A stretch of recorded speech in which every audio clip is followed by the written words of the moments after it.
Hey, did you know that around 85% of you watching aren't subscribed? If you're enjoying the content, please take a second to hit that subscribe button. It really helps out.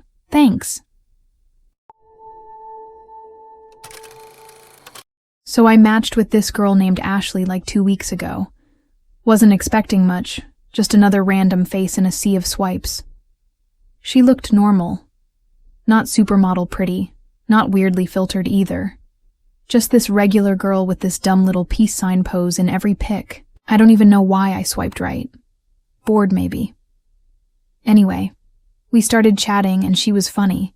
Like actually had timing. Not just emoji spam and wide on repeat. We started texting every day. Dumb stuff at first. But then we moved to voice notes, and she had this chill, low kind of voice. Sounded almost like she was whispering a joke all the time. I got hooked fast. We made plans for a concert. Not even a huge one. Just one of those underground shows that happen in the back of a warehouse in the sketchy part of town. You know the type. Grimy bathrooms. Lights that flicker like strobes. Are dying. And half the crowd's there just to lean against the wall and look mysterious. She told me to meet her outside this liquor store next to the venue. It was already dark by the time I got there, and she was standing under this busted streetlight in a denim jacket way too big for her. It looked like it used to belong to a guy. I didn't ask. She smiled at me like she'd known me forever, and took my hand like we were already a thing. I didn't even have time to think. We skipped the line because she said she knew one of the guys doing sound, and sure enough, some tall dude with a clipboard waved us in. She nodded at him but didn't stop to talk. Just pulled me into the crowd like we were escaping something. It was loud inside. Not good loud either, just chaotic.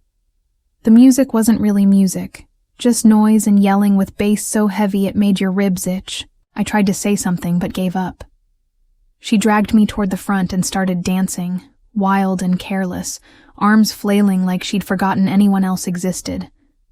I stood there for a second, awkward, trying to catch up to her energy. Eventually, I got into it a bit, just because why not, right? We danced for a while, and then she said she was going to grab a drink, disappearing into the crowd. That's when it got weird. 10 minutes passed, then 20. I figured maybe she was waiting in line or talking to someone. No big deal. I started looking around, but the place was packed. Like bodies pressed so close you couldn't really move without someone giving you a dirty look.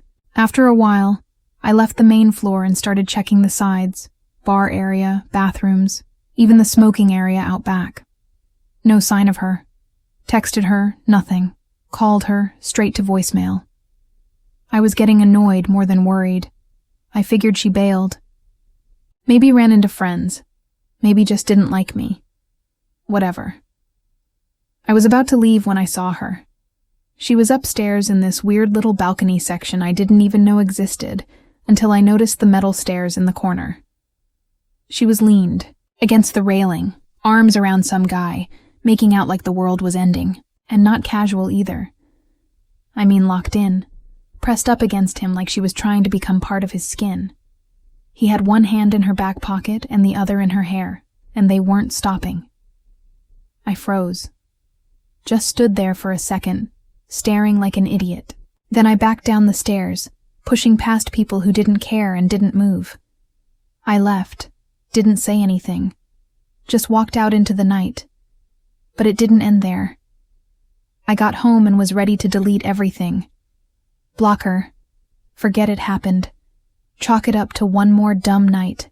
Except I woke up at 3 a.m. to like 30 texts from her. Stuff like, "Where did you go?" and "I couldn't find you," and that wasn't what it looked like. Some of them were voice notes, so I played one. Her voice was shaky, weird. She kept saying my name, over and over. Then there was a long pause and some background noise. It sounded like she was walking outside, cars passing.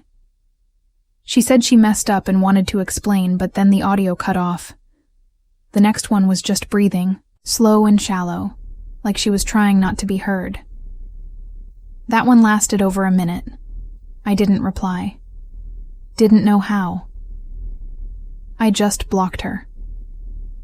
But the thing is, a few days later, one of my friends who also uses Tinder sent me a screenshot. It was her. Same name. Same pictures. Only now her bio had changed. It said, "I found you once. I'll find you again.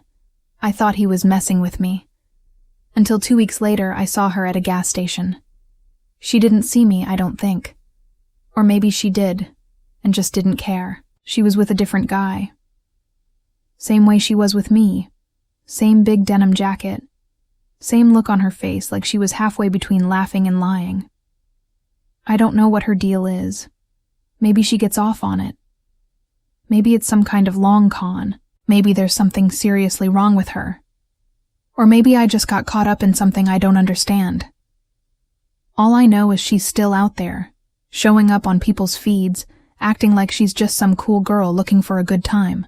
But if you ever match with a girl named Ashley wearing a denim jacket and flashing a peace sign in every photo, maybe just swipe left.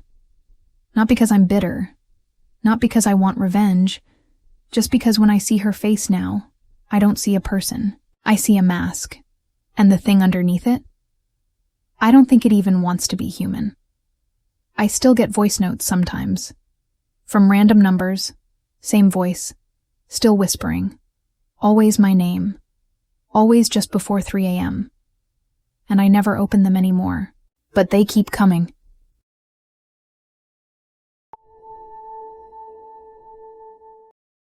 I should have known from the socks. It sounds dumb now. But seriously. Looking back, the socks were the first sign. They were mismatched and crusty looking in the photo. One had a giraffe on it. The other had these weird cartoon feet like someone had drawn toes on it with Sharpie. He posted a mirror selfie wearing them with zero context. I saw it and still swiped right. I thought it was a joke. Like, ironic. Maybe he was funny. He wasn't. His name was Colin and we talked for about a week. Nothing deep. Mostly weird memes. Voice notes of him humming songs I didn't know. And photos of his breakfast. Always weird stuff too. Cold rice with mustard. Raw mushrooms and ketchup. I don't even know why I kept replying. Maybe I was bored or just liked how he was different. Everyone on Tinder feels like a copy of someone else. He wasn't. We planned to meet at this plant nursery that had a little outdoor cafe in the back. It's kind of a weird spot for a date. But I'd mentioned I liked cactuses, and he said he knew a place with good plant energy. I got there early, walked around, looked at overpriced succulents, and waited. It was a sunny day, quiet, and the place smelled like damp dirt and cinnamon tea. I was chill, not nervous, just curious. Then he showed up. He walked through the gate wearing these bright purple shorts that were so tight I could see the outline of his phone in his pocket.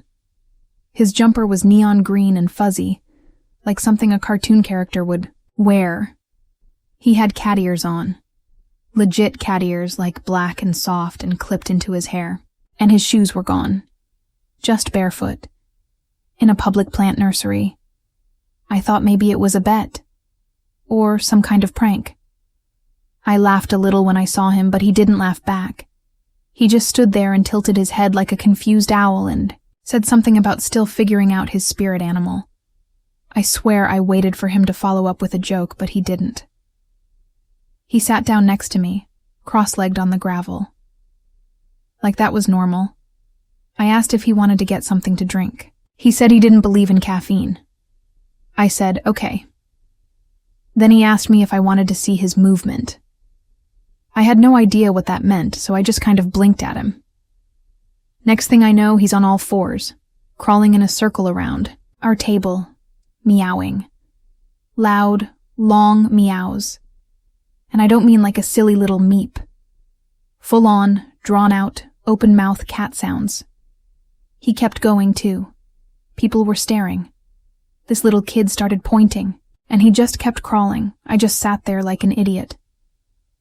Finally, one of the workers came over and asked if everything was okay. I said yeah, even though everything was definitely not okay. Colin stood up real fast and said something about how they were interrupting the ceremony. Then he crouched low and sprinted toward the succulent section on all fours like a spider. I don't know how else to describe it. His limbs were bending wrong. He disappeared behind a shelf of aloe. Vera! At that point, I was done. I got up, tried to pretend I wasn't connected to any of this, walked quickly toward the exit, and didn't look back. I thought that was it. Worst date of my life. Weird story to tell. Done. But it wasn't. Later that night, I got a message from a random number. No name, just a video. I opened it without thinking. It was him, Colin. He was back at the nursery, except it was night now. Dark, like no lights anywhere. He was crawling through the plants again, barefoot, wearing the same clothes, meowing. Except this time, it wasn't playful. It sounded aggressive, hungry. The camera was shaky, and he kept flipping it to his face, grinning with his teeth clenched, like he was in pain. I turned it off halfway through. It made my stomach hurt. I didn't respond. I blocked the number and deleted the video. Next day, I woke up to 20 missed calls from unknown numbers. No voicemail, no texts, just silent hang-ups. I started getting weird DMs from accounts with 0 posts. They all had cat emojis in the name. One of them sent me a photo of my house from across the street. Another one sent a voice message. It was him, purring. Like actually purring. No words. Just 5 minutes of breathing and purring and this low humming noise in the background. I felt sick. I stopped leaving the house unless I had to. Deleted Tinder. Locked my windows. Even moved my bed away from the wall because I kept hearing noises at night like something was scraping at the siding. Maybe it was in my head. Maybe not. 2 weeks later, one of my friends said she saw Colin on Bumble. Different name. Same photos. Same purple shorts. She matched just to see if it was him. He messaged her the same way he messaged me. Started with pictures of mushrooms. Voice notes. Cat stuff. I haven't heard from him in a while now. The numbers stopped. The DMs slowed down. I don't know where he went or what he's doing. I don't want to know. But sometimes at night, I still hear that meowing, and it's not coming from my phone.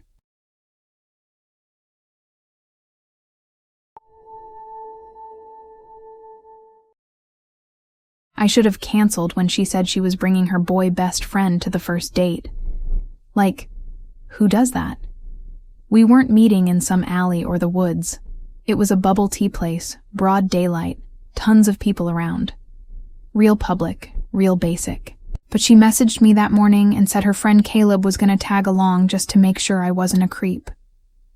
Which should have been the red flag. But I just laughed it off like, okay, whatever. Maybe she's had bad dates or something. But, man, I was not ready for how weird that day would be. I got there first and stood outside like an idiot because I didn't know if we were going to sit inside or grab drinks and walk around. The place was one of those super pastel ones.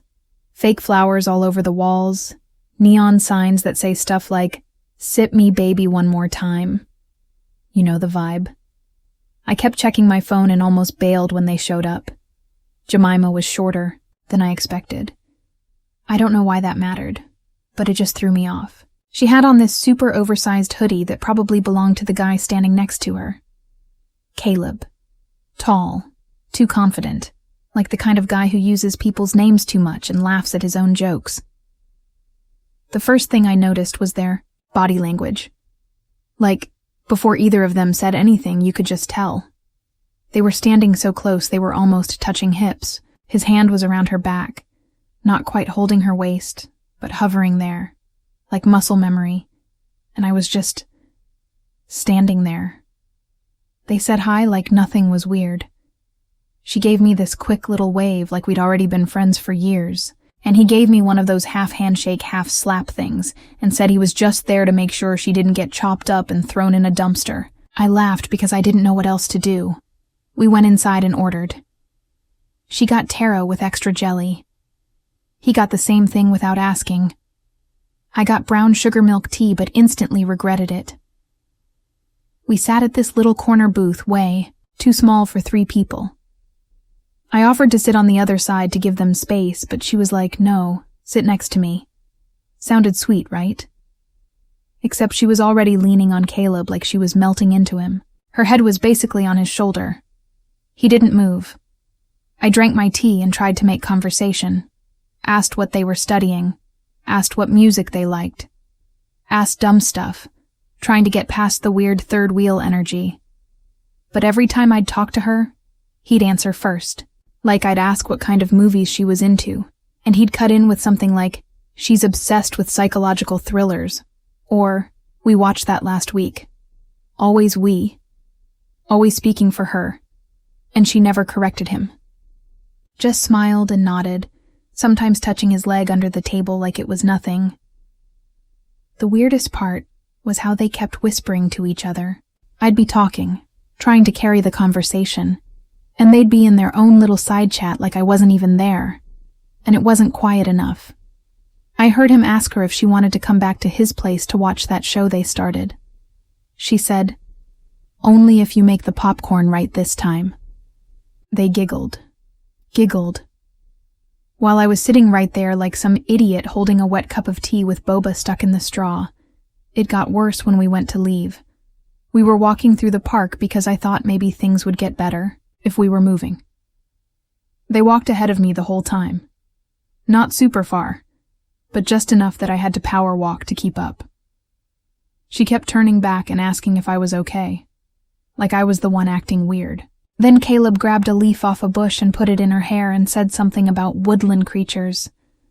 And she laughed so hard she almost tripped. I walked behind them while they laughed and touched and played some private joke I wasn't invited to. After a while, I said I had to head home. She acted all surprised, like the date wasn't already a train wreck. Said she had fun and maybe we could hang out again. Caleb just raised his eyebrows and smirked like he knew that wasn't happening. I left them in the park, still sitting on the grass sharing her drink like they were in some indie movie. I didn't text her after that. Didn't unfollow her either. Just let it all sit. But then it got weirder. About a week later, she posted a story of the 2 of them. Caleb had his arm fully around her, and she was in his hoodie again. They were laying in bed. She captioned it, "My platonic soulmate." Same night, I got a DM from her saying she had a great time and wanted to do it again soon. Just the 2 of us. I didn't reply. Just stared at it. I kept watching her stories, though. They were always together. Cooking, studying, going to IKEA, building furniture, taking mirror selfies with matching outfits. She'd tag him and write stuff like, "Bestie energy and just friends, promise." I started wondering if I imagined how close they were. Maybe I made it up. Maybe I was being too judgmental. But then one night, she posted this blurry video of her laughing in the passenger seat while Caleb sang to her with one hand on the wheel and the other on her thigh. You could see it clearly. Her bare leg, his hand resting on it like it lived there. And the next morning she sent me a photo of a cat and said, "This reminded me of you." I never replied. Honestly, I should have just stayed home that night. I wasn't even in the mood to go out. I'd had a long week, barely slept, and was already kind of burned out on dating apps. They all blur together after a while. Same tired pickup lines. Same mirror selfies with LED lights. Same promises about being different. But Jordan had this goofy energy in his photos that kinda stood out. Not overly posed. Just dumb expressions, and one where he was holding a plate of pancakes like it was his child. He was cute too. Not hot in the scary way, but like approachable. Hoodie and sneakers cute. So I said yes when he asked to get tacos. I figured at least I'd get food out of it. It wasn't a big plan. Just this tiny taco spot tucked behind a laundromat on a street where the streetlights always flicker. Not fancy. Not too loud. Perfect for a low-pressure hangout. When I got there, he was already waiting outside, leaning against his car, scrolling through something on his phone. He smiled when he saw me and gave this dorky little wave that instantly made me relax a bit. The convo started off fine. Nothing deep. Just easy stuff. Music, school, dumb stories about our old jobs. He had this way of talking where everything sounded like a joke, even when it wasn't funny. But I didn't mind. He was trying. And the tacos were good. Greasy and hot, wrapped in foil that burned your fingers. We ended up sitting on the curb outside the place after we ate, just talking while the traffic went by. And I remember thinking it was actually nice. Like for once it didn't feel like I was being interviewed or cornered or talked over. It was just chill. Then came the part where I should have said no. He offered to drive me home. And it wasn't that far, like a 10-minute drive. I didn't feel weird about it at the time, which is wild now. He seemed normal enough, and my phone battery was almost dead anyway. So I said, yeah, sure. His car looked fine. Older, but clean. Nothing sketchy. The kind of car that's been through stuff but still runs. I got in, put on my seatbelt, and that was the last normal moment of the night. As soon as he pulled out onto the main road, something changed. Like a switch flipped. He floored it. Like really floored it. Not just speeding a little. I'm talking full-on gas pedal smashed down, engine screaming, weaving between cars like he was playing some racing game. And I wasn't even strapped in all the way before he did that first sharp turn that sent my bag flying onto the floor. I thought maybe it was a joke, like he'd slow down after a second and laugh it off. But he didn't. He kept going faster, running yellow lights, tailgating people so close I thought we were going to kiss their bumpers. I looked over at him and he had this smirk on his face like he was waiting for me to say something. Then he asked me how I thought his driving was. Like that. Just casually. While doing 90 in a 40 zone, one hand on the wheel, the other tapping the side of the door like it was a beat. I didn't even know how to answer. I said something about slowing down and he kind of laughed and said he thought it looked cool. Like he thought I'd be impressed. Like this was some kind of stunt show and I was the prize. He kept saying stuff. Like, don't worry, I got this. And it's more fun like this anyway. But the whole time he was barely looking at the road. At one point he tried to drift around a turn. He actually tried to drift. In a regular car. On a normal street. It wasn't even smooth. Just tires screeching and us nearly slamming into a stop sign. I started texting my friend from my pocket. Just sharing location and telling her to be ready in case I needed her to call or something. I didn't want to freak him out by making a big deal, but inside I was panicking. My heart felt like it was rattling loose. Every red light we blew past made me flinch, and he was laughing. The whole time. Like a kid showing off at a birthday party. The worst part? I don't think he thought he was doing anything wrong. He really thought it was impressive. Like maybe I'd get out of the car thinking, wow, that was so cool. Except all I could think about was how fast he'd snapped from laid-back taco guy to reckless wannabe stunt driver. He missed the turn to my street. Said he was taking the fun way. I didn't even ask what that meant. I just sat there, trying to look calm, counting the seconds till I could jump out of the car and get back to solid ground. When we finally pulled up in front of my building, he slammed on the brakes so hard I bounced forward in my seat. And he looked over at me like he was expecting a medal. I thanked him out of pure survival instinct, got out of the car, and walked inside without looking back. Didn't even bother saying goodnight. Just closed the door behind me and locked it immediately. My hands were still shaking. He texted me like 15 minutes later. Said he had a great time and hoped he didn't scare me. Added a laughing emoji, like it made the whole thing charming or something. I left it on read, Blocked him the next day. And that's why I don't accept rides anymore.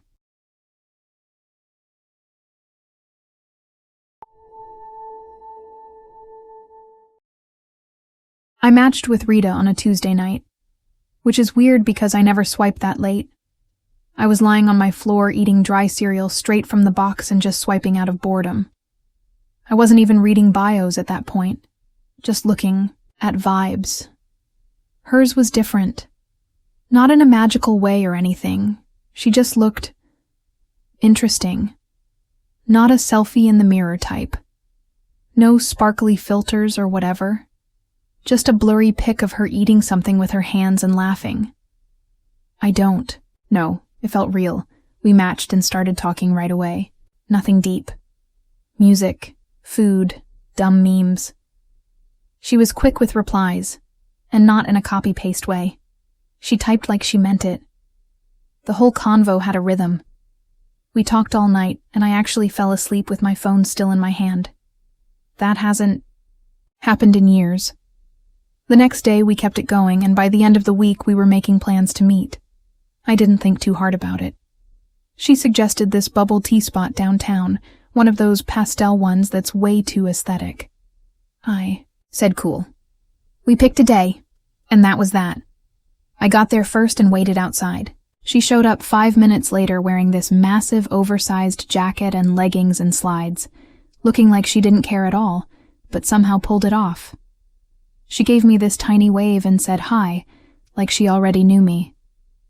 Not nervous, not awkward.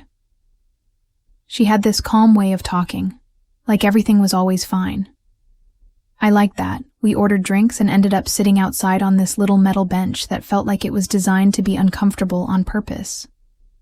But she didn't complain. We sat there talking for maybe an hour and a half, just bouncing from one topic to the next. She told me about her weird neighbors, her dog who only liked TV when there were horses on screen, her job that she hated but wouldn't leave.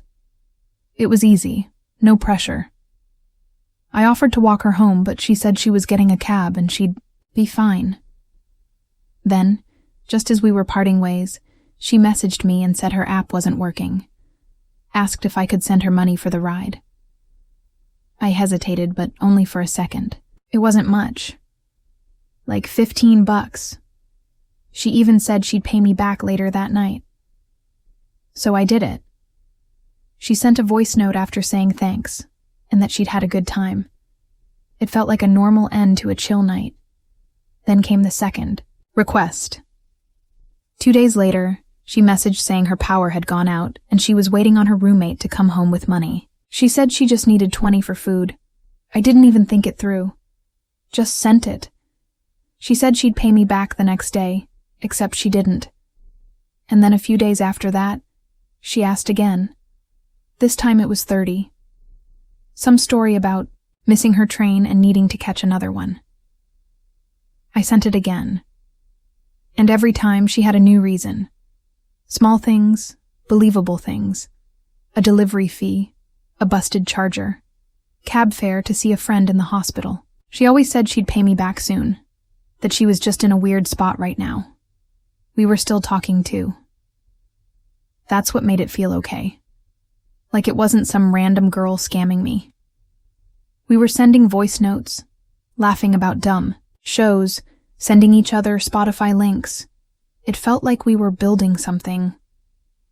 I wasn't just some guy she met once, but then she started slowing down on replies. At first I thought maybe she was just busy. She said she was working more shifts, said her head was a mess lately. The messages got shorter. The voice notes stopped. I sent her a couple of memes. No reply. Then I sent her a text, just asking if everything was cool. She left it on scene. I didn't hear from her for 2 days. Then out of nowhere she messaged me saying thanks again for helping her and that she'd make it up to me soon. That was it. Nothing else. No emoji, no joke. Just that. I waited. No updates. No plans to hang out again. I checked her Instagram. Gone. Like completely wiped. Not even the profile. Tinder? Unmatched.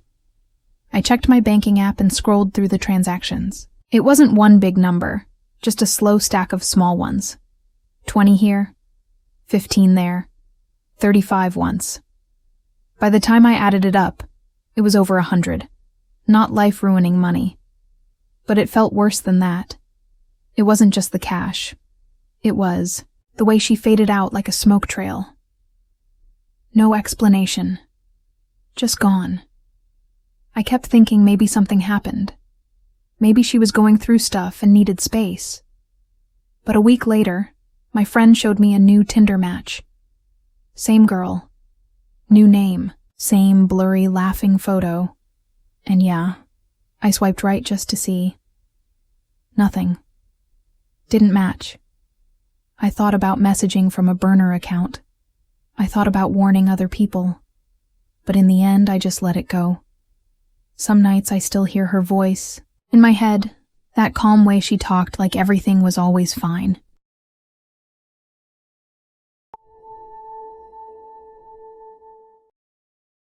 I matched with Alex on a Thursday night while sitting in the McDonald's drive-thru, which honestly says everything about where my head was at. I wasn't even hungry. I just wanted fries, and maybe someone to talk to that didn't already know. Every detail of my life. He had a dumb smile in his pics. Like the kind where he looks like he just said something dumb and knows it. I usually go for the quieter-looking ones, but he had this harmless golden retriever vibe and I was tired of my type.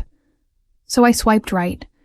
We started talking and it was nothing amazing, just dumb jokes and weird opinions about cereal. He said Frosted Flakes were overrated. That annoyed me. But he made up for it by sending me this video of a squirrel falling off a fence and I laughed harder than I should have. We talked off and on for a few days, and he finally asked if I wanted to grab a smoothie and walk around. Not dinner, not drinks, just smoothies and vibes. Sounded chill. We met at this little strip mall plaza that had one of those overhyped juice spots with pressed kale and charcoal shots and names like Glow Gut and Mental Clarity. He was already inside when I got there, sitting near the window, scrolling on his phone. He looked like his pictures, but a little more tired.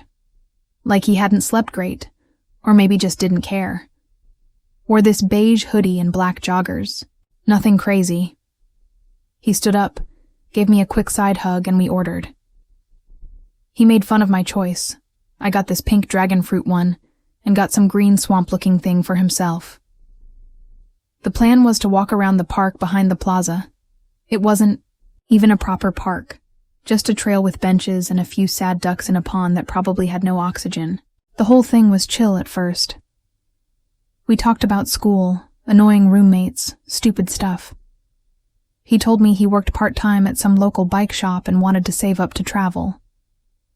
It all sounded normal, but something felt slightly off.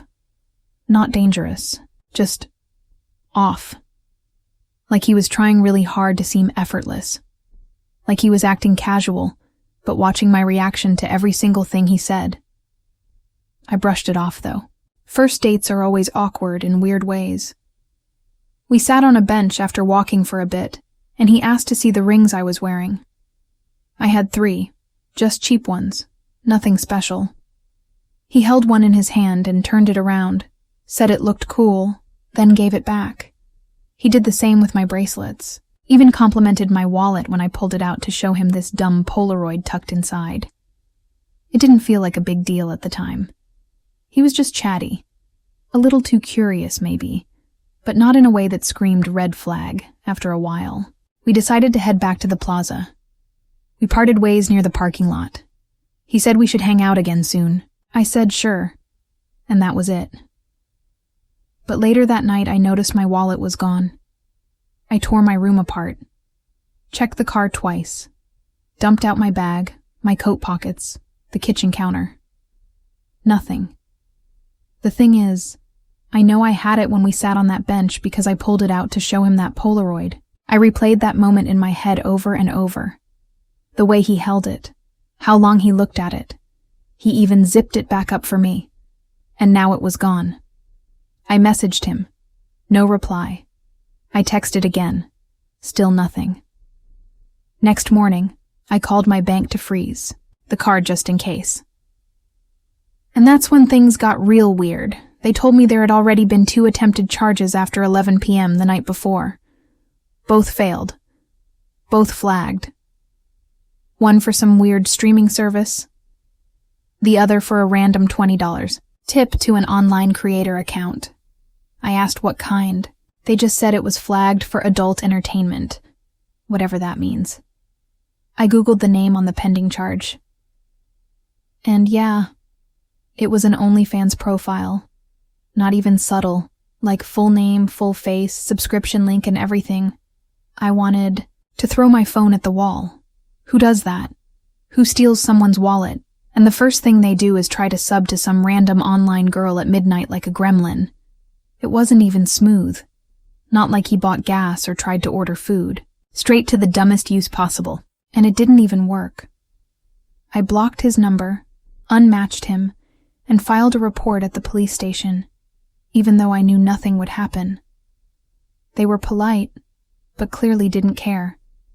They said someone would look into it, which probably means it went into a drawer with 20 other unsolved wallet thefts. I checked his social media later out of curiosity. Everything was gone. Instagram wiped. Tinder profile gone. Either he blocked me, or he just does this a lot and cleans house when it gets messy. It wasn't the money that bothered me. I canceled everything fast enough. It was just how weirdly personal it felt. Like he didn't just want to steal, he wanted to do it in the dumbest, most specific way, like some kind of troll. And what's worse is he probably didn't think twice about it. Probably did it with the same blank stare he had while sipping that green sludge smoothie. I carry my wallet in a zippered pocket now. Not because I'm scared, just because that whole thing was so stupid it stuck in my head. People don't always look dangerous. Sometimes they're just dumb, quiet, and weirdly obsessed with subscription models. Anyway, that was Alex. Gone in 24 hours. Took a pink smoothie and my trust in dudes with beige hoodies.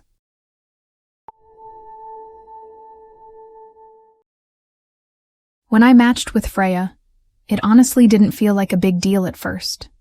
She looked like someone who'd be into astrology and cold brew, and her bio literally just said, "Don't ask me to go bowling," which somehow made me want to talk to her more. She replied fast, used way too many emojis, and said I had forest boy vibes based on my photos. I'm not even sure what that means. I had one pic holding a fish and another in a flannel standing next to a bonfire. Maybe that's all it took. We started talking about outdoorsy stuff. She said she loved hikes but hated camping. She liked the idea of fishing but had never done it. Said it seemed peaceful. I told her I had an extra rod and we could go sometime if she was down. I didn't think she'd say yes, but she did. Like, instantly. Even picked the date. It was weirdly easy, like she was waiting for someone to ask her to go stand by a lake. So Saturday rolls around and I pick her up around noon. She hops in wearing this super oversized hoodie, yoga pants, and big boots that looked like they hadn't been tied properly ever. She had a huge water bottle, sunglasses, and this little tackle box she said she borrowed from her brother. It still had the price tag on it. We drove about 45 minutes out to this quiet spot I usually go to with my cousin. Barely anyone there. No reception. Just a bunch of trees and water that looks clean, but smells kind of muddy. The sky was overcast, not cold, but the kind of gray that makes everything feel low energy. We parked, walked a little, set up near the edge of the water, and started casting. At first, it was fine. Like actually fun. She kept dropping the line too close and getting frustrated, but not in a way that ruined the vibe. She'd make fun of herself before I could. Said the fish. Probably thought she was an idiot. I helped her a few times, showing her how to flick the rod and not yank it like she was in a cartoon. She caught one tiny fish and freaked out, refused to touch it, and made me throw it back in. I laughed. She laughed. It was chill. And then it wasn't. We'd been out there maybe an hour and a half when she decided she wanted a better angle and started walking along the edge of the bank. I told her to be careful because the ground was soft, kind of muddy from rain a few days ago, and a bit uneven. She said she was fine. Didn't even look back. Just kept walking toward this narrow little point that sticks out like a peninsula, made of slippery regret. She tried to cast from there, and the line caught in some branches above her. She yanked it hard and lost her balance. Next thing I knew, she was in the water. It wasn't a cartoon fall. It was fast and clumsy and loud, like a full-body slap into the lake. I dropped my rod and ran over. She was thrashing around, making this weird gasping sound, like she couldn't decide if she was panicking or pissed off. I shouted that she should try to stand up, that it wasn't deep there, but she kept flailing. It was cold. Like, seriously cold. I could feel the air change, near the edge. Even my hands started going numb from just holding onto a wet rock to lean over. She kept slipping every time she tried to grab something. Finally, she grabbed the root of a tree sticking out near the shore, and I reached down and pulled her in. She crawled onto the dirt, coughing, soaked from head to toe. Her hoodie was heavy and clung to her like it was trying to drown her twice. She just lay there for a second, then sat up, completely quiet. I asked if she was okay. She didn't answer, just stared at me like I'd done something wrong. We packed up fast after that. She didn't talk the whole time, just zipped her bag, dumped water out of her boot, and kept her eyes on the ground. I offered her a towel from my car, but she didn't. Take it. The ride back was silent, full-blown tension. I tried playing music and she turned it off. When we pulled into her street, she finally looked at me and asked why I didn't jump in to help her. I didn't even know what to say. The water wasn't deep. She got herself out. And honestly, it was freezing and I didn't think she was actually drowning. She wasn't going under. It was more like splashing and screaming. But she just kept staring at me like I failed some weird test I didn't know we were taking. She got out, slammed the door, and walked up to her building without saying goodbye. That night, she posted this vague story on Insta that said something, like people always show you who they really are when it matters. With a black screen. No tags, no context. Then she blocked me. Everywhere. No text, no message. Nothing. I thought about reaching out through a friend or something, but we didn't have mutuals. She disappeared like the lake swallowed her up, and I just sat there holding a fishing rod like a moron. I don't even fish anymore. Not because of her. I just can't go back to that spot without seeing her slipping into the water in slow motion and hearing her breathe like she was being hunted, like somehow I was supposed to freeze my legs off to prove something.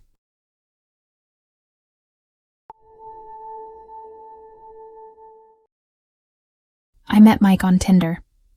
He had this calm, confident vibe, the kind of guy who'd be into hiking, craft beer, and indie films.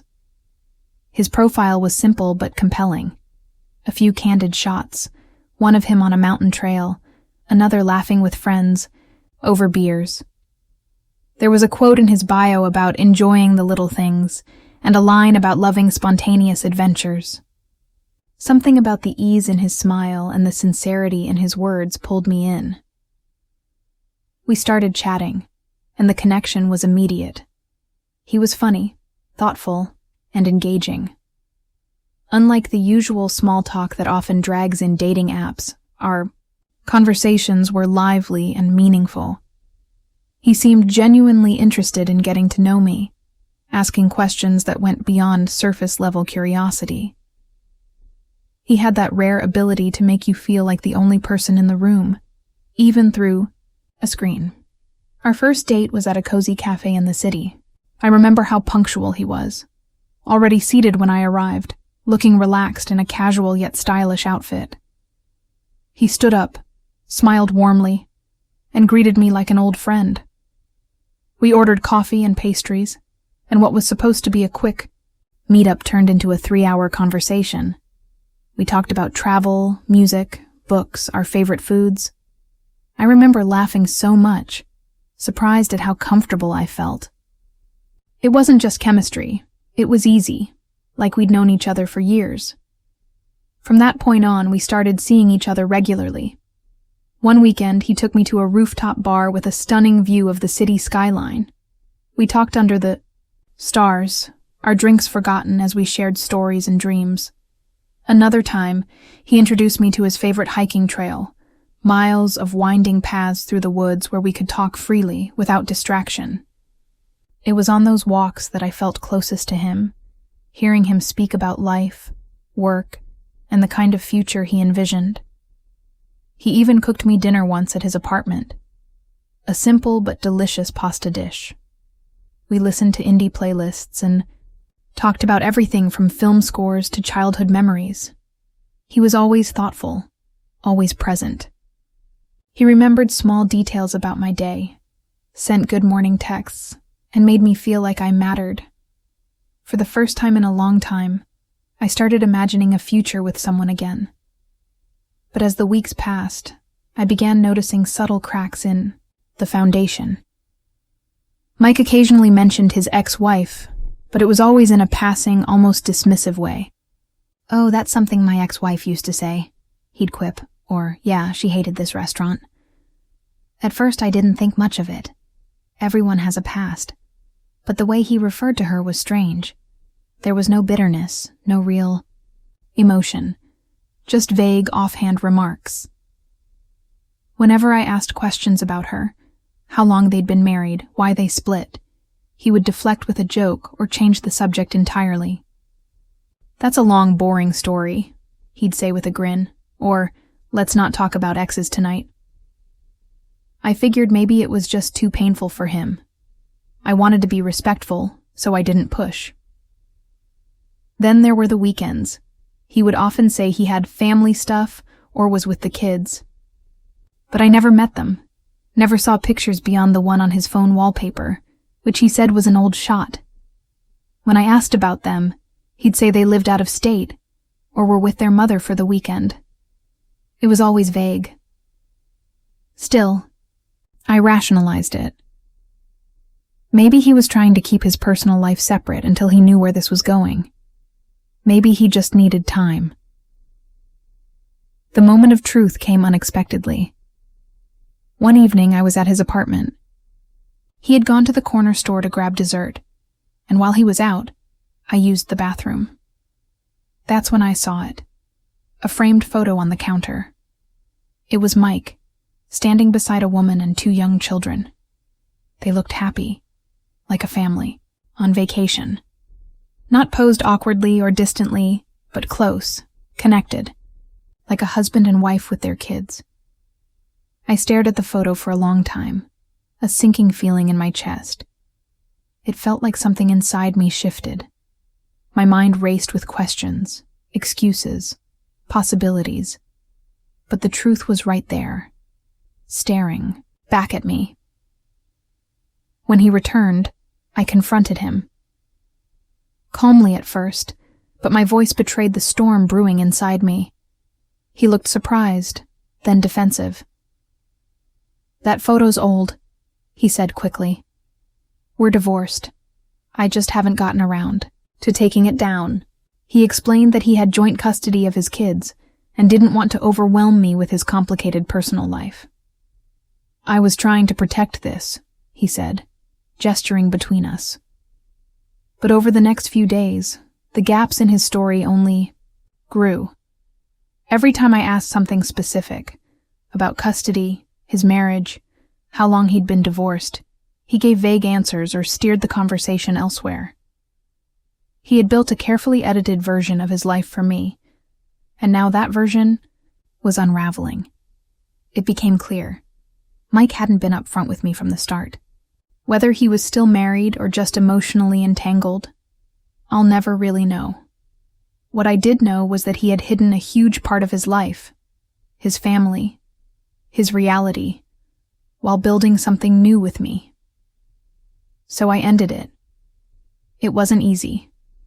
I had real feelings for him, and for a while, I truly believed in the connection we had. But no matter how strong that connection felt, it couldn't survive lies and half-truths. I deserved honesty. We all do. Looking back, I understand how easily I was drawn in. Mike was charming, attentive, and made me feel special. But behind the calm confidence and romantic gestures was a man living a double life. It was a painful realization, but also a valuable one. If you're dating, especially online, take your time. Ask questions. Trust your gut when something feels off. People can be incredibly convincing, but the truth always finds a way to surface. Don't ignore red flags just because someone makes you feel seen. Your peace of mind is worth more than the illusion of a perfect match. Not everything is as it seems. Thank you for watching till the end of the video. Now sit back, relax, and listen to an hour of calming rain sounds.